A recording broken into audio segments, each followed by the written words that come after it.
Good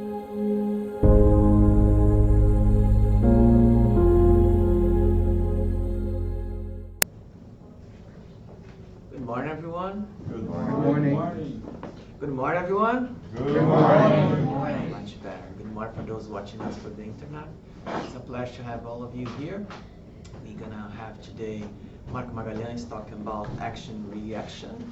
But before that, I'm gonna invite Rafael to do an initial reading and prayer. Good morning, everybody. Good morning. I'm going to read a passage here from Happy Life from Divaldo Franco, our spiritual evangelist. Be wise. Invest in your future. What is happening to you now is the result of a past that you can do nothing about. But what is to come depends on what you do starting today. While you reap the effects of past actions, your present actions have future consequences. As you sow, so you shall reap. You are destined for goodness. How to get there is your choice, through quick or delayed action and setbacks. Suffering is not inevitable. It is the result of a wrong choice. Invest in tomorrow, and you will be happy beginning today. So I will invite everybody now to quiet your minds, open your hearts, and feel gratitude for this blessed opportunity to be here today, to be gathered in this house, in this place of light that allows us to receive these teachings, to receive and share and experience love when we are incarnate, to have a glimpse of our true life, of our true home in the spiritual realm. Let us prepare to receive the teachings from the spirits, teachings from our Master Jesus that will come through our brother Marco Magalhaes. And let us always be thankful for everything that we receive. Thank you, and so be it.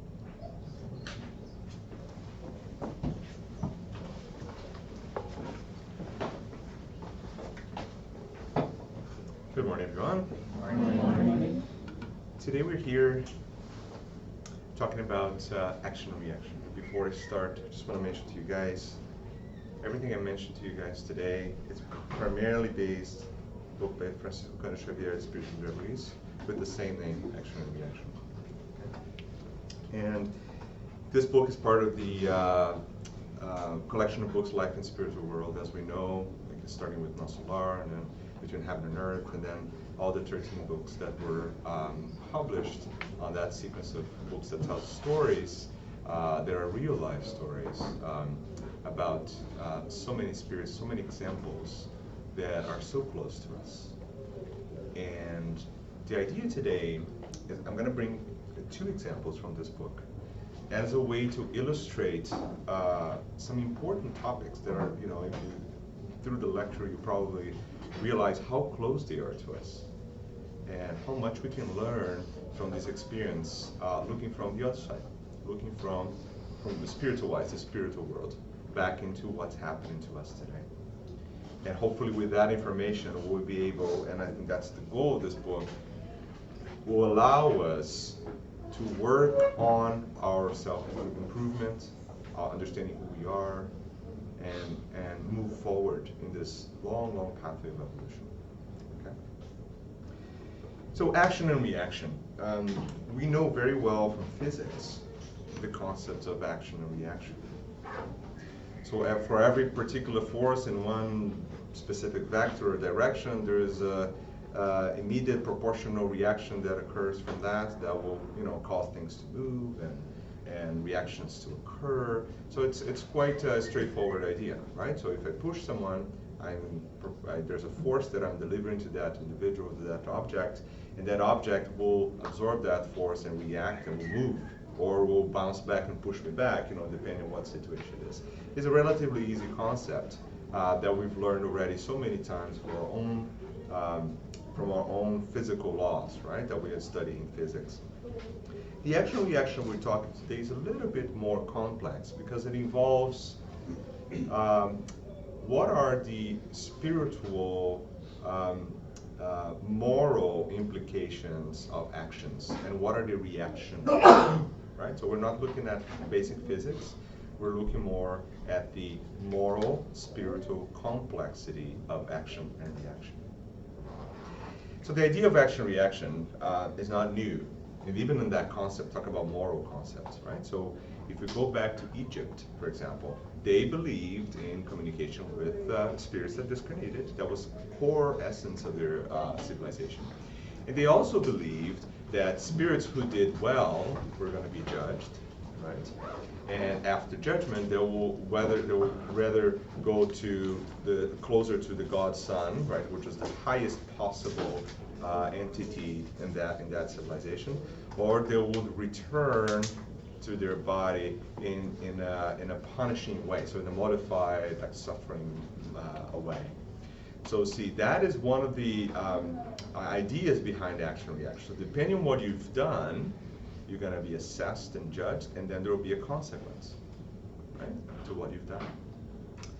But not only in that civilization. If you go back in history, pretty much every single one of the societies that lived before us had some sort of written or non-written moral code that involved judging actions and determining reactions or consequences. Greeks, through the goddesses, our own uprising of Catholic Church, all of them had some sort of laws and codes that allowed some sort of judgment after we discriminate, right? And based on the judgment, right, or the judgment day, even if you go back to the Jews, for example, that's the same concept. You would have the consequence of the collection of your actions. Now, the consequences obviously are very, very different depending on where you're going and where you're coming from, right? And now the book here, Action Reaction, brings us a very specific case-by-case analysis of situations and what actually really happens afterwards, based on the description of the journeys, right? So we're deconstructing the idea of eternal punishments. We're deconstructing the idea of an entity that will be judging us, rather than we are conscious judging ourselves. So those are the big concepts that we're introducing here. If you think carefully, it is relatively easy to understand the concept that how can we really be judged by someone else if in reality we are the sole responsibles for our own actions. That's the core of action and reaction, right? And if we are really the owners of all our actions, we're responsible for everything we do.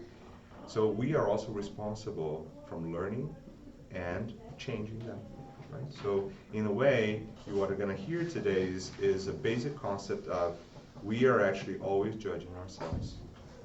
Our conscious will take that role whenever we're ready to understand that. Okay? So we're going to go now. It's a long journey, so let's abstract here a little bit and take this road to the workplace called Mansão Paz, or the Peace Mansion, if you want to translate it in English.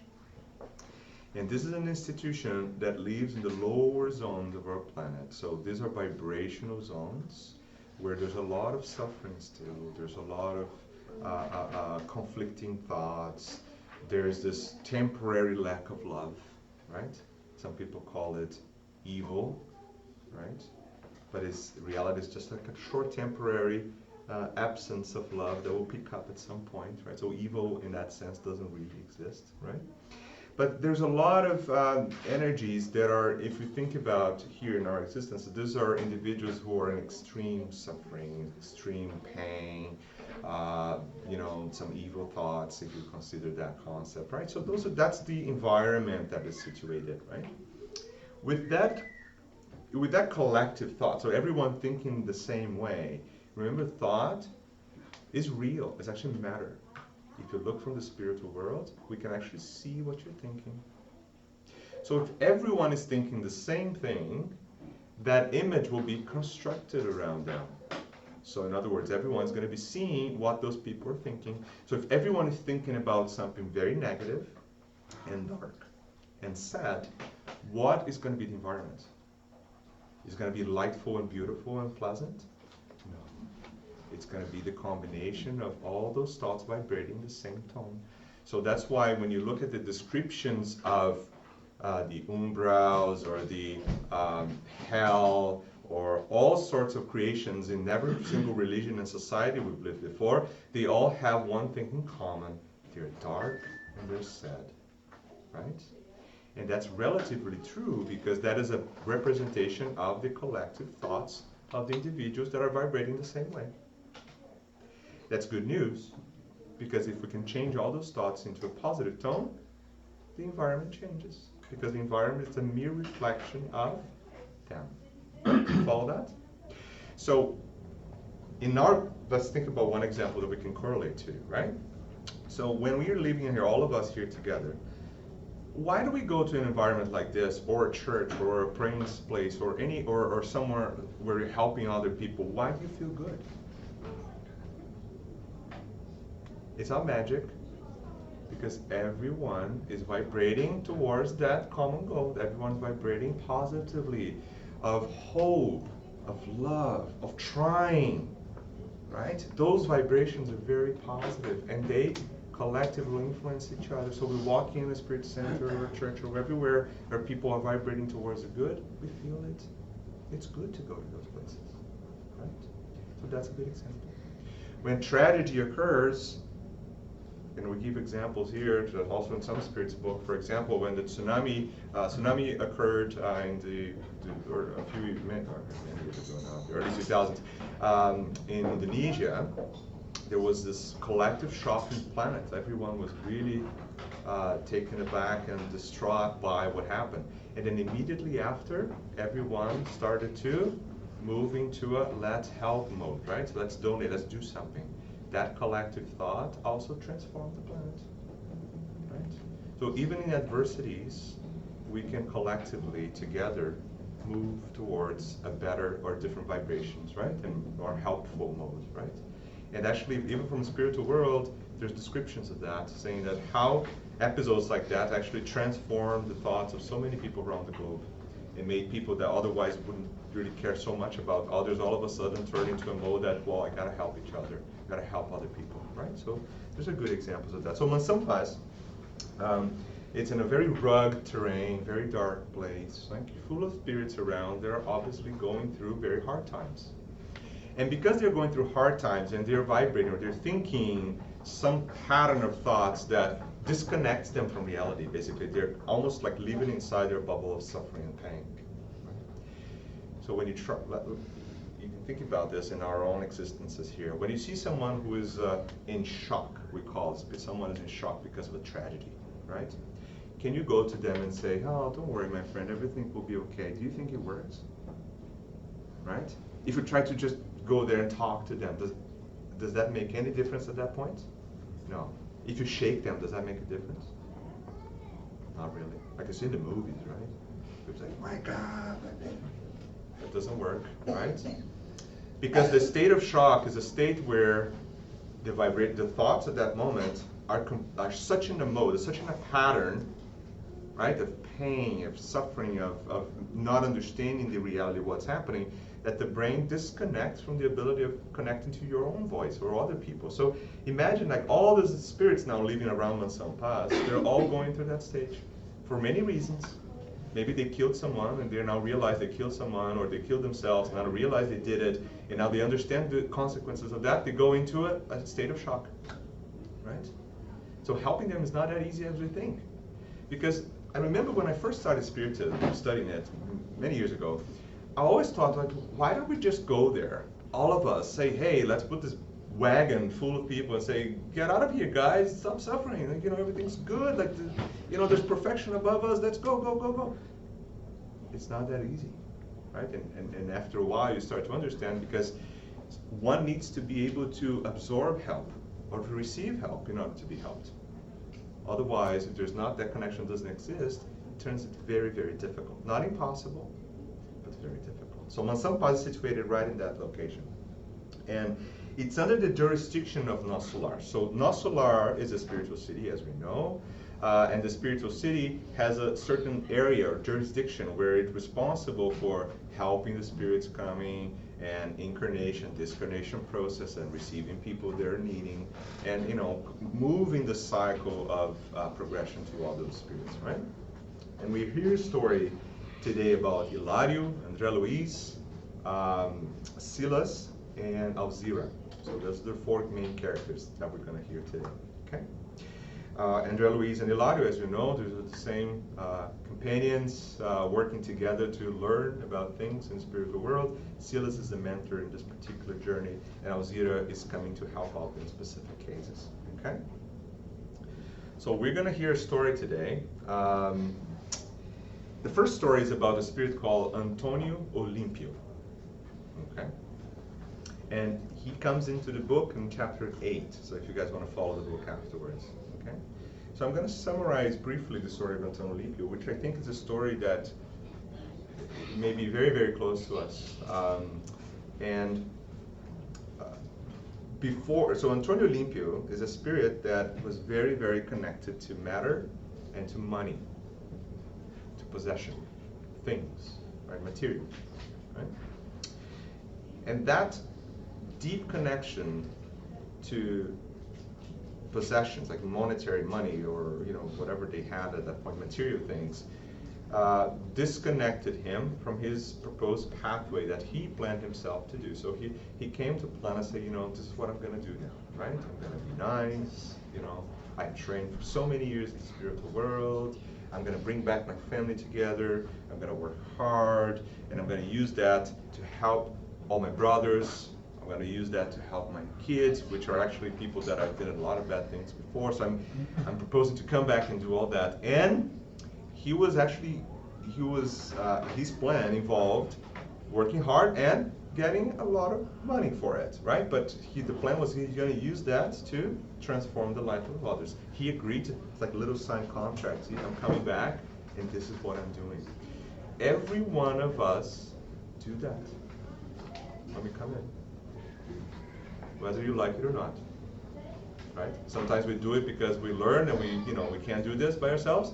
Sometimes we're imposed to do that. It's like, you've tried 100 times, you missed it, now you're going to do it. I'm going to put you there and you're going to do that, right? So there are many ways of doing it, but you don't do it.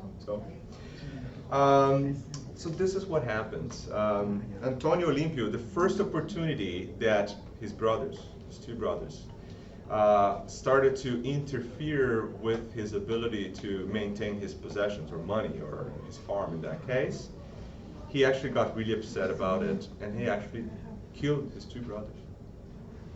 So see, the original plan was to help them, right? So his connection to material things was so entrenched still, he was not able to overcome it.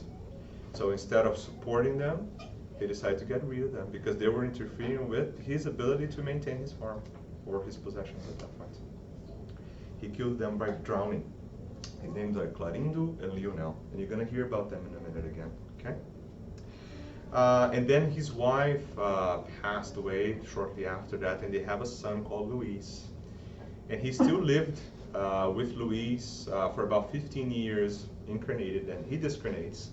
And then obviously when he discarnates, the little screen that blocks his ability to view what he's done is gone.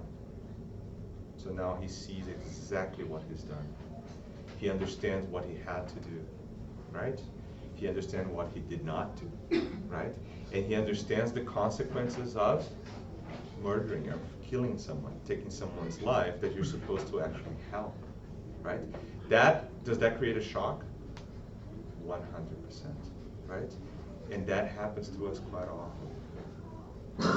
Because when we return to the spiritual world, all that layer that is created when we incarnate, that blind us partially to reality, right? So we can actually work on what we have to do now, is gone, so we can see a little bit of the consequences of what happened. And then our thoughts go directly into the vibration modes that you see in the lower zones, in the umbrals, and so he immediately went there, because that's where his thoughts were connecting, right? And he lived there for 20 years until he's rescued by a mission from Russell.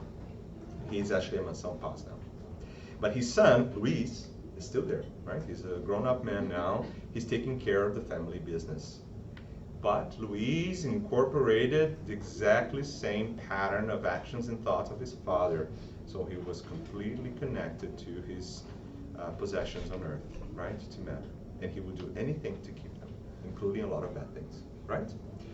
So that's the story where we start now. So this is how André Luiz describes it. So Luis, which is similar to Antonio Limpio, right? They have a lust for money, subjecting family to suffering because of fortune. So that's the individual that will do everything for the fortune, and will put that in front of anything, right? So that's Luis. And Luis only believed in the power of money. Right? That's an individual that did not believe in the power of love. Right? That was completely secondary in his list. And his mother, Alzira, which is also discarnated now, tried to help in many ways, tried to help everyone, because she eventually was able to recover and position herself in a mode that she wanted to help her entire family, right? But she couldn't. Why she couldn't help? Because they didn't want to be helped at that point, right? And it's difficult because vibration, even your thoughts, if you're not really connecting to the potential of like, I need some help mode, it's very difficult to connect to an individual. You want an example? What do you think about that? So see someone who's going through a hard time, right? But is not aware of that, okay? Or not consciously thinking about it. If you approach them and say, I think, do you need any help? Like, I know you've been acting differently. If the individual is that mode, he'll turn back to you, it's like, no, everything's fine. I don't need your help.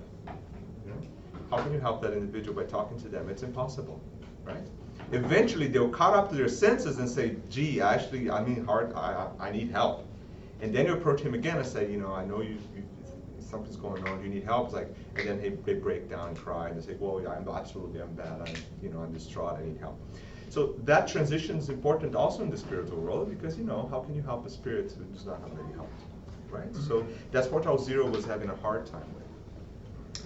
Now, remember that I told you that Antonio Limpo killed his two brothers by drowning, because he wanted to keep all the possessions of the family to himself, right, instead of splitting 3 ways. Now what happens in the spiritual world, both his brothers, Clarindo and Leonel, are the obsessors of his son, Luis, because obviously the possessions of the family are now with Luis, right, and they want that, right? Not only they want to inflict suffering to Luis as a way to attack Antonio, but they also want to keep control of the material possessions that the family has. So things do not end when we discriminate. That's one of the messages, right? That incredibly difficult thought of saying that, well, when I discarnate, things will change, or, this is going to go away, or, that's going to get better. None of them is true. Nothing changes when we discarnate or when we die, the physical body dies. We'll continue exactly who we are, because that's who we are, right? So if we have our troubles and we can't deal with them, they'll continue afterwards. They'll probably get worse, because now we'll actually realize how bad they are, right? If we have enemies, they're not going away when we discriminate. That's exactly what we're listening here, clearly with one example. So the message for us is, please make peace with everyone now. This is the time. It's not tomorrow. It's not the next life. Because in Spiritism we're going to do that, right? We start to learn in Spiritism, say, this I cannot do in this 6 years. I'll take more 3 incarnations to do that. Don't do that, right? You're literally just delaying something that probably you've already delaying for a million incarnations, right? And you just like, I'll push it back to, I don't have another chance. That doesn't work, right? That thought is not a reasonable one, right? So what's going to happen now? So this family is going to be helped all together. And this is normally what happens in Andrea Luiz books. If you understand, you realize that helping one individual does not mean just going to that individual and kind of casting them away somewhere. It means the whole interconnected sequence of events needs to be fixed, sorted out, right? So Alzira, which the mother of Luis, wife of Antonio, which is the main character in this particular chapter, asks for help. See the transition point? Because up to this point, no one's really want to be helped here, right? So what I'm saying is that your mentors, your guardian angels, are literally sitting beside you for most part of your lives, and we completely ignore them, 100%, right? And that little joke when we kind of close the window of the car, like we do other things, like we don't do that now, it's like we press a button. So we press the button and we close the window. Yeah, that's exactly what we do to them, right? Because they're right here, they really want to help us, and we're so stubborn and full of ourselves that we cannot put ourselves in the position to receive help. The easiest way to do that is if you pray. Pray is an amazing tool, because not only you're positioning yourself in a accepting help acceptance mode, let's put it that way, but you're also humbling yourself to ask for it. So it's a two-way thing. Like, it's an incredible window that you open to be helped, and this is what Alzira did, and this is how she started. I want to read part of the prayer, okay? Most Holy Mother, so coming from a Catholic tradition, obviously she's going to ask help for Mary, okay? And it's important to say that too, because when we start studying Spiritism, we'll have this tendency of, looking at, for example, people praying this particular way and say, why are you doing this? Does it matter? The form and word and pattern you use to pray? It does not. All of them will be measured by your intent, right? And your will, and the type of goodness and vibration you position when you're projecting that prayer, right? And we live in the book Between Heaven and Earth. The book starts with a prayer, and they call it like a balanced prayer or a deflected prayer, where the individual is actually praying for the spirit of that particular Adila in that case, where actually the obsessor, she's praying for the obsessor to help her. That doesn't make any sense, right? But she doesn't know, right?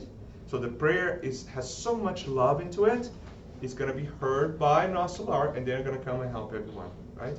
So if I pray to Mary, to Saint John, Thomas, you can listen. It doesn't matter, right? As long as you pray from your heart. Okay? So she's going to start. Most Holy Mother, guardian angel of all those shipwrecked on earth, have mercy on us and extend your sweet and pure hands on us. And then she goes into this beautiful description of Mary and Jesus' lives. Okay? And then at the end she'll say, and O heavenly mediator, that's Mary, right? So it describes Mary as a heavenly mediator. Enable us to return together to the flesh in which we erred, so that we may expiate our wrongs. So she's already in the conscious mode that she knows she has to come back to fix what she's done, right? And then in the end, obviously, she'll say, Divine Angel, do not allow us to even dream of heaven before we have paid all our debts. So she's conscious. And we'll get there at some point, right? We'll be conscious of what we've done on earth, and help us to accept with dignity the pain that rebuilds and saves, right? And that's how she prays. And obviously her prayer is going to be, act on, by many spirits, including Andrea Luiz and Hilario and Silas, right? So they're going to go back now. So they come, and Alzira is praying, so they come, gather together, and say, okay, let's go and help Luis, right? So that's the idea of the prayer. So when they arrived at their house, now here on earth, at the surface of earth, they see over 300 spirits, obsessors, around the house. 300. And they have nothing to do with the story. But why are they there? Because remember Leonel and Clarindo, the two brothers that were murdered and now they're obsessors? they are able to connect. So all these 300 spirits, they also have the same lust for money, right? All of them are connected to material things. So what they do, they go around and pick on each one of them because they're vibrating the same way and bring them together to the house of Luis, right? So Luis now not only had to deal with the mental energies of the two obsessors, but the whole environment of his farm, his place, is all surrounded by that same vibration. That creates a very, very dense vibrational barrier, right? So that is a place when you walk in, you don't feel good, right? Have you ever had that experience before? That's true. You feel it, right? Because we can feel those energies. We don't need to be mediums of phenomenal mediumships to describe all those things. We can feel it all the time. Just pay attention to yourself, right? And Alzira, well, they're all walking in. So obviously Alzira was not in a position to really go in there and see her son in that situation or see the brother-in-laws obsessing her. So she was taken away a little bit because she was not mentally ready, prepared to deal with that scenario, right? But Silas and André Luis, they walk into the house and they start talking about, they go in and they start talking to the two obsessors, Clarindo and Leoneldo, the two brothers. And pretty much all of us, probably when you read this chapter too, you're going to realize this. You're going to say, well, why didn't you just go there and kind of change things, you know? It's like, just say, get out of here, kind of thing. And that is the immediate reaction of all of us in general, right? We tend to try to solve a problem by pushing it away, right? As we're actually not solving the problem, it's just kind of distancing ourselves from it. So how can you go to two obsessors, kind of push them away? Do you think that's going to fix the problem? No, because they're connected mentally. They're thinking the same way. So an obsessor relationship with the target, in that case with the individual, is a two-way route. Right? In a way that sometimes the individual that is under the influence of obsessors is as culpable, if you think it that way, as the obsessor. Sometimes even the obsessor is the one that needs more help, always. Right? And how we normally pray when we go into a hard time, deliver me from that, you know, kind of push that kind of obsessor evil thing away. No.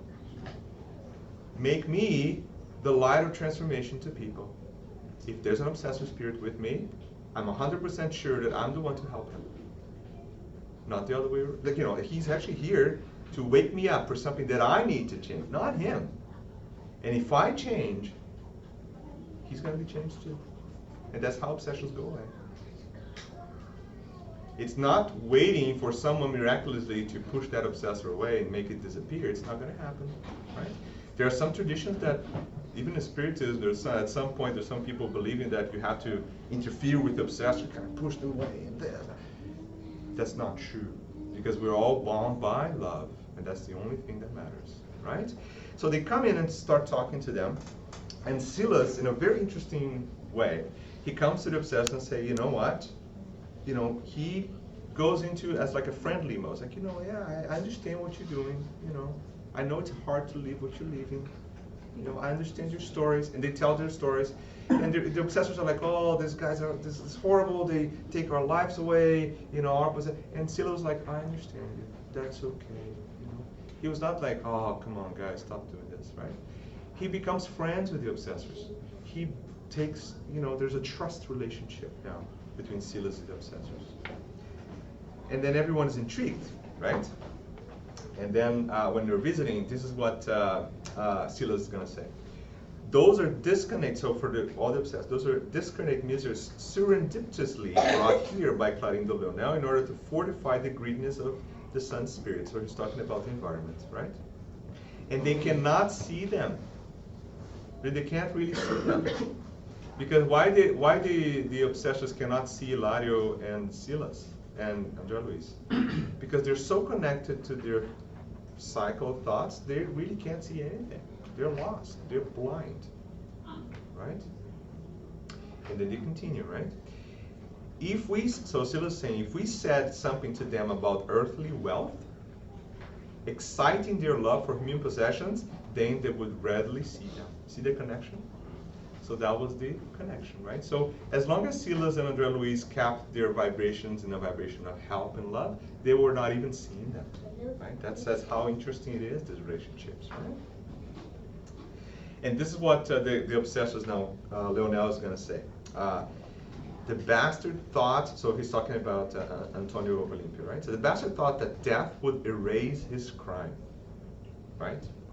And that we, the two obsessors, the wretches who died at his hands, would be reduced to ashes and dust. He stole everything we had after faking this spectacular accident in which he murdered both of us. So he faked an accident and killed both of us. Therefore, besides the normal thoughts that bind us to our daily routines, right, he's saying, that the obsessor is saying, we more frequently emit the thoughts that originate in the central desire that characterizes us. So the obsessors are watching what you're thinking. But not daily things like, I gotta go to work now, gotta change the station, gotta drive. That's not the type of thought they're looking at.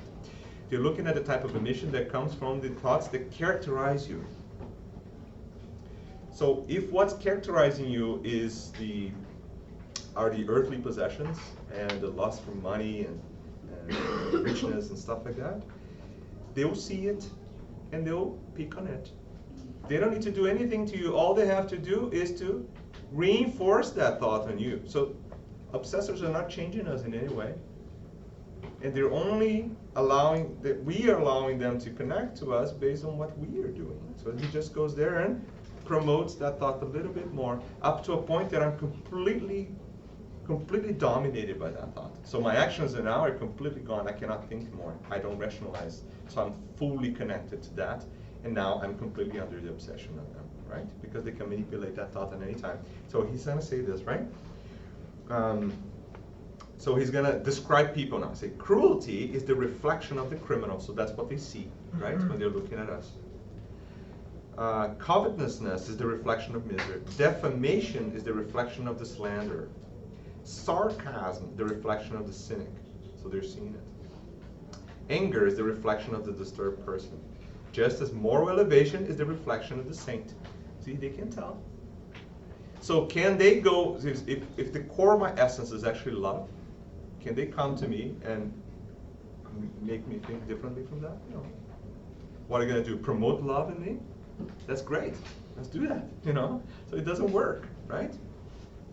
And then they say they learn that in the school for obsession. There are actually places where they can learn that in spiritual world. Of course they are, right?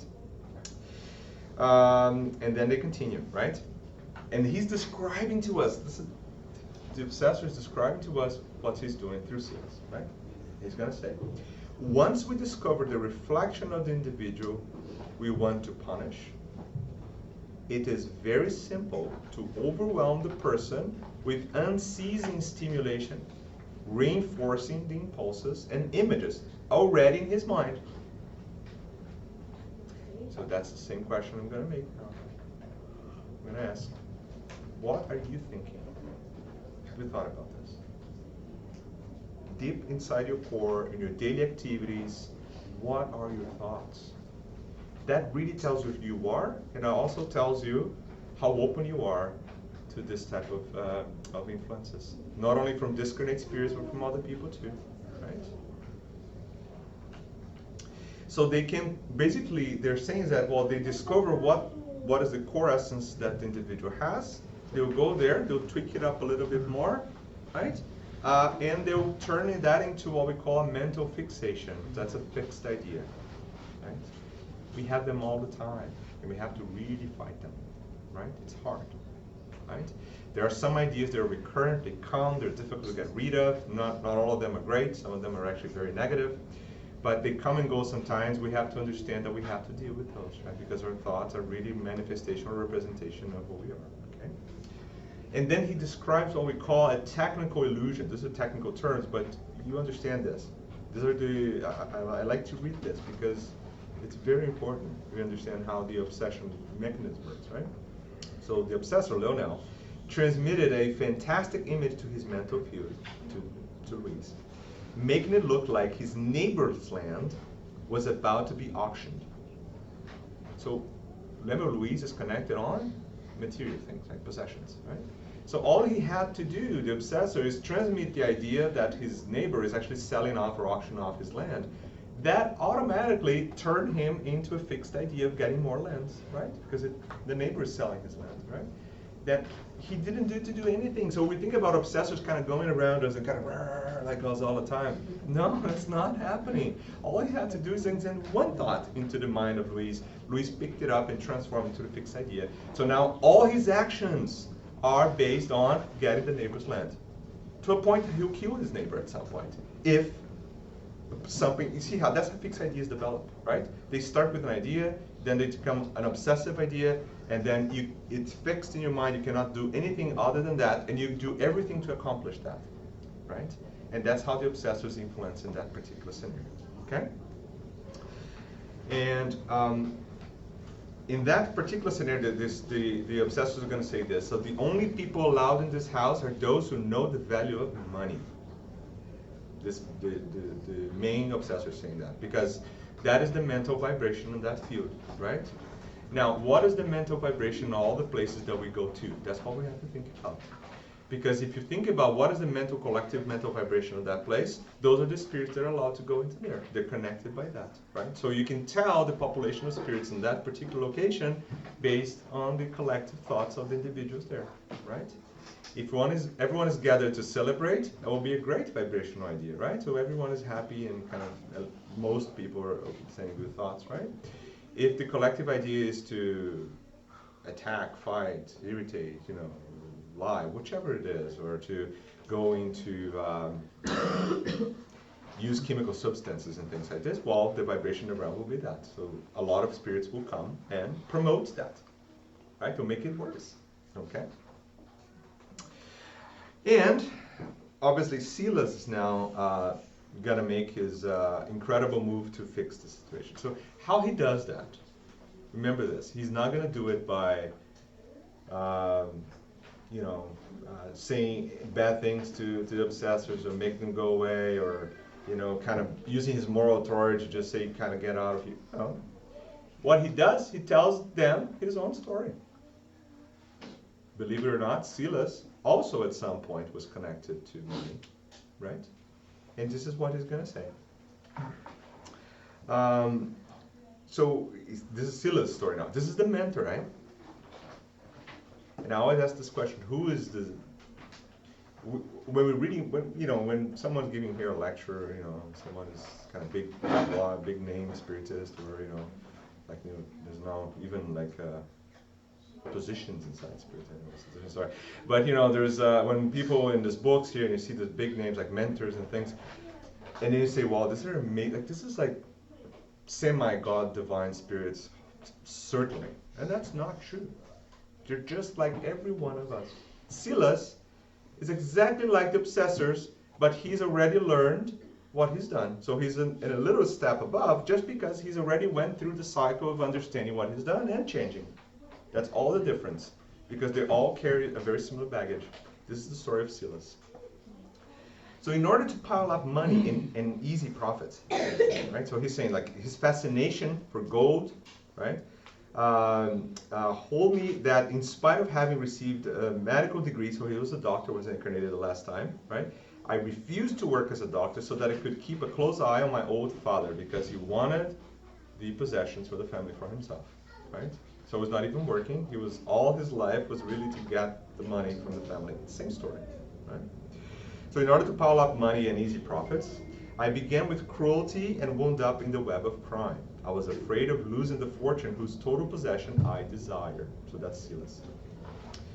His father married Ida, a very young woman, and he considered her an intruder in the family because she was going to get part of the... Have you ever heard a story? Does that sound like familiar? So he did not want to share his inheritance, okay? So he plotted to have Armando, which is his cousin, have an affair with Ida. So he actually connected Armando and Ida, which is a stepmother, and do everything he can so they have an extramarital affair, right? So they'll be together, okay? And then at the end, when he succeeds on that, he goes out to his father, wakes him up at night and says, Daddy, I heard something's going on between Armando and Ida. I don't know exactly what it is, but you should check it out. And then father goes in there, checks it out. He sees both of them together. That's the end of the relationship. But it doesn't end there. Ida, realizing that what she's done and how she fell for that, she commits suicide. That's what everyone thinks, that she poisoned herself, right? And then everything continues, and then all of a sudden, his father, when he was in the deathbed, really about to discarnate, comes to him and said, I have to tell you something very important. Okay. She did not commit suicide. Actually, I killed her. Then Silas realizes that the mess he's done, right? So by wanting the fortunes of the father, he actually forced his father to commit a crime against another person, and that really touches really hard on him. And he's now in completely distress. Eventually, he will accidentally drink poison too. There's a lot of poison in the stories, but that's kind of how it goes. Silas accidentally drinks poison and discarnates too. They get together in the spiritual world, spend many years going through a process of understanding what happened and learning and helping each other, until all of them decide now to get together as a family. And here's the interesting thing. So he'll return as Ida's brother. So Ida is the stepmother who was killed by his father, right? So now he'll return as his sister and with the same father. So, his father will be the father of both of them. And Ida, because she committed suicide, she'll come, and she agreed to, that's the idea, is that she'll come with very severe mental illnesses. Very severe mental illnesses. Because of the consequences on her very spiritual body from the poison, right? She has to clear them. So she's going to clear them through a disease. So the disease is the cure. Okay? Very important topic. Okay? And then he tells that story, and then in the end, both Clarindo and Leonel are crying. He did not have to say anything to them. He changed by his own actions, experiences, right? See how beautiful that is. That is a big lesson for us, right? How do we change others? Is it shaking them? No, right? Like with kids sometimes, you have to say, don't do this, and you can't grab them. That's okay. Like they're still in that stage of evolution. But eventually they'll come back to you and say, Daddy, but you don't do this, right? Why are you telling me to do this? Actually, you don't do it. They'll do it. It's going to get to that age. Like if you're not there yet, believe me, it's coming, okay? So the idea that you just tell them, like, don't do this or don't do that, that's going to work just for the first few years because they're still not fully aware of who they are still, right, as a spirit. When it becomes to the 6 and 7s, like the little guys in the back there, they'll start to realize that, well, they'll take full possession of their body and they'll start thinking as the immortal spirits they are, which are probably older than you, daddy, mama, right? So, yes, so we have to learn those things. In the spiritual world, the same thing. How did they change the two obsessors? By sharing his own experiences and how he overcame these issues and showing them the consequences of what they're doing, right? And that's how, so, and then Andrea, Luis is going to ask this question, which I think is one of the, we'll probably run out of time, but it's one of the very interesting questions that I would like you guys to think about. How long does it take to repair a single minute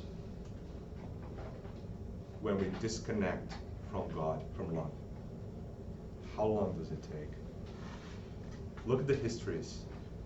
What we're listening to, the entire chapters here, 2, 8, 9, and 10, are all about describing the story of someone that in one incarnation disconnected from the law of love, right? Went against what he's proposed to do and went back into his old persona, which old self, and committed the same mistakes again. Now he's coming back again just to fix that. So how long does it take, right? That split decision that you have to make.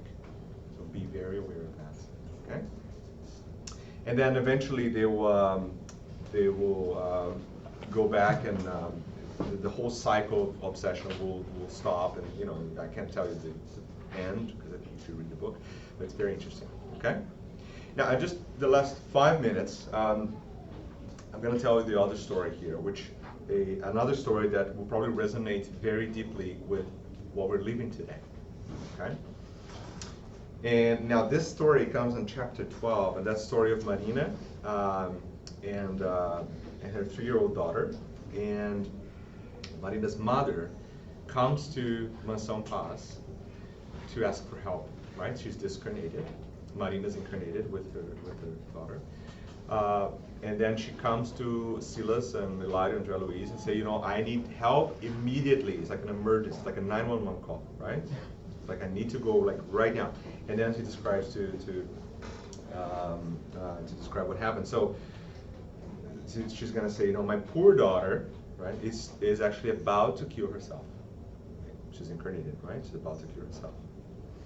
And she's asking for immediate assistance to try to prevent that because she knows the consequences of that act, right?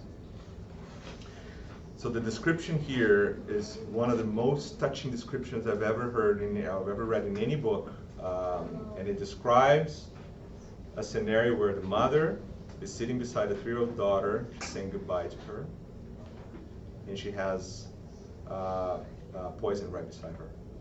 Right, so she's saying goodbye to her little daughter, a mother. She's going to kill herself. And describes both the physical and the spiritual world around it when she's about to do that.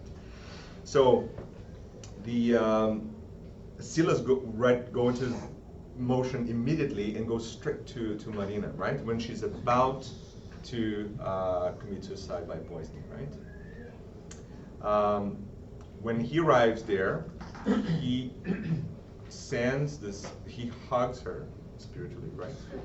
And sends this very, very tranquilizing energies of love to her as much as he can, using all his energies to try to connect, try to change the thoughts of Marina. So immediately on that moment, Marina decides that before she commits suicide, she'll do a prayer. Look at this. Remember what the prayer is? Is really the channel of receiving the help, right? So in the last second, with the poison in her hands, she said, she starts a prayer before, it happens. Obviously, it's not going to happen, right? Because the prayer prevented it from happening. And this is her prayer. I'm going to read it for you. Dear God of infinite goodness, have mercy on me and forgive me for my failure. I can't go on anymore. Without me, my husband will be better off in the leprosarium. It's like, an isolated hospital in Brazil to deal with Hansen's disease, right? Or lepra, right?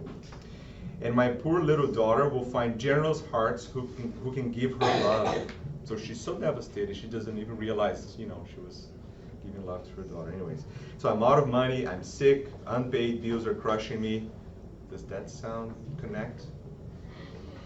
We're living epidemics of suicides worldwide.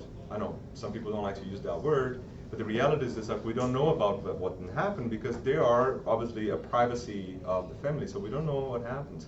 But realistically speaking, there are many, many, many suicides happening every day around us. Right? Around us. It's not it's not in another country. Right? It's in your family. It's your neighbor, right?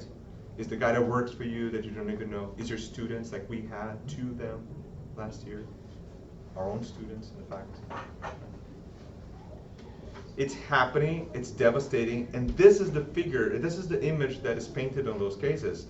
It's a combination of a lot of challenges that continue to build up in the spirit who's already coming with the baggage, right? This is spirits that come with the baggage. They don't come completely as a blank piece of paper, right? They have a history, and sometimes the history relates to suicides too, right? And then she continues, how can I beat the disease that is killing me? So we'll get to that in a minute. If I have to sue all the time, torn between my husband and my little girl who demand assistance and care. So obviously her daughter needs a lot of care for her, now her husband also needs a lot of care. She was in really distress, right? So Silas administered magnetic passes, just like passes we do here, right? To sedate her and induce, because now with the prayer, he was able to really connect to her. So he delivered the passes and sedate her with the passes, so she falls asleep, right? And while she's sedating her, her arm starts to lose strength, and then the little poison that's actually on her hand starts to drop to the floor and drops down. So she does not commit suicide. Okay? And the poison spilled all over the place. They described it, and then she continuously weeping copiously, and then she insisted, "Oh Lord, have mercy on me." In that particular moment, she was saved from that act, right? And I think one thing I want to sort of mention of why that story is interesting. Now going back now, so we know how the rescue, and then Silas will actually go back to the story and explain to us what happened, right? Marina, right, the one that was about to commit suicide, she received the task, so when she incarnated, right, she received the task of watching over her little sister Zilda. So they were brothers, Marina and Zilda, right, who grew up in the sisterly love, right? So young Zilda, her younger sister, met Georgie, and then they instinctively renewed their love interest. So Zilda and Georgie had histories before of being married to each other, so they renewed their love. So they started, in this new incarnation, they got connected again, right? And they loved each other a lot. Marina did not live up to the promises she made. Again, she was designed to come and help Zilda, right? Because she did something wrong with Zilda before too, right? So she just said, you know what, I actually am now coming and I'm going to take really good care of her. She did it, right? And that talks to us too. How many times we promise things? Anyways, that's another lecture altogether, okay? So according to those plans, she was to love the same. So now, this is interesting. Marina also had a relationship with Georgie before, so both of them. But in this particular incarnation, she had to let go of that love to help Zilda and not fall in love with Georgie, right? Because that's exactly the same problem that happened before. So she agreed to come back and say, okay, I'm going to control myself. This is not going to happen. I'll let Zilda have life with Georgie and I'll support them. Obviously, it didn't work that well. So now Marina is actually again falling in love with Georgie and interfering with Zilda and Georgie's relationship, and she does. She actually does that. So what happens is, taken with intense passion, she devised a deplorable scheme, completely deaf and blind to the warnings, of the mentors, this other family members, and the guardian angels and all sorts, and everyone. So, blind to that, she started to involve her sister fiancé in a large web of seduction. So she started again to have a relationship with Georgie, right? 2 weeks before the wedding, poor Zilda was surprised by unexpected and heartbreaking confession. Georgie came up to her and said he was having an affair with her sister 2 weeks before the wedding. Okay.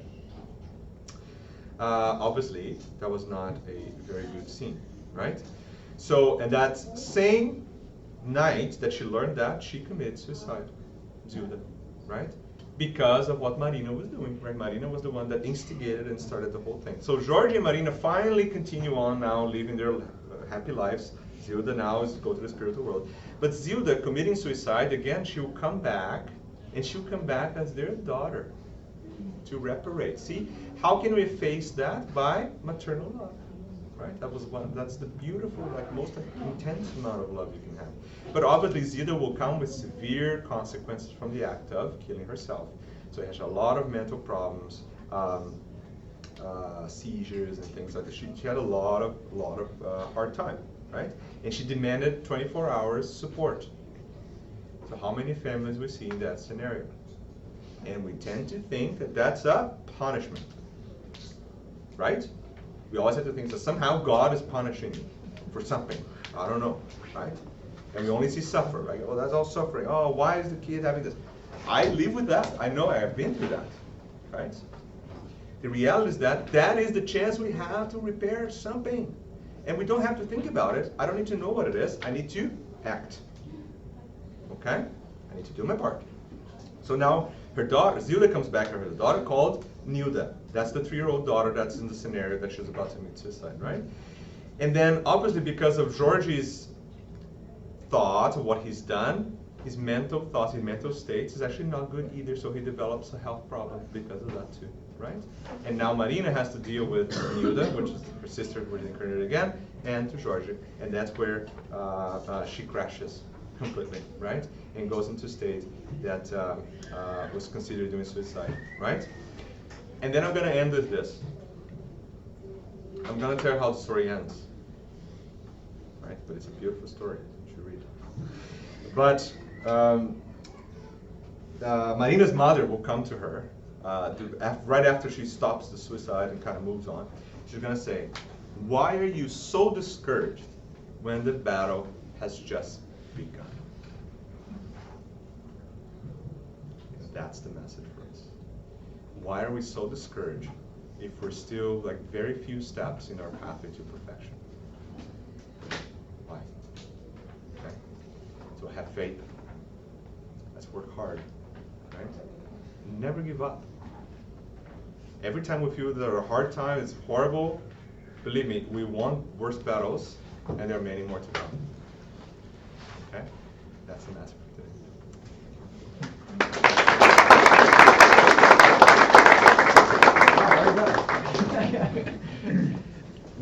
We do have time for some questions or any comments to Marco, not to me, to Marco.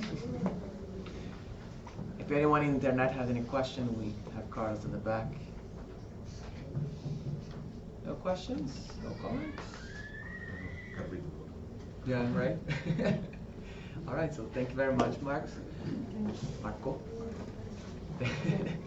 Thank everyone watching us for the internet. We're gonna close our transmission now to get prepared for the passes here at GSS. We invite you guys at home to do your own final prayer. Thank you.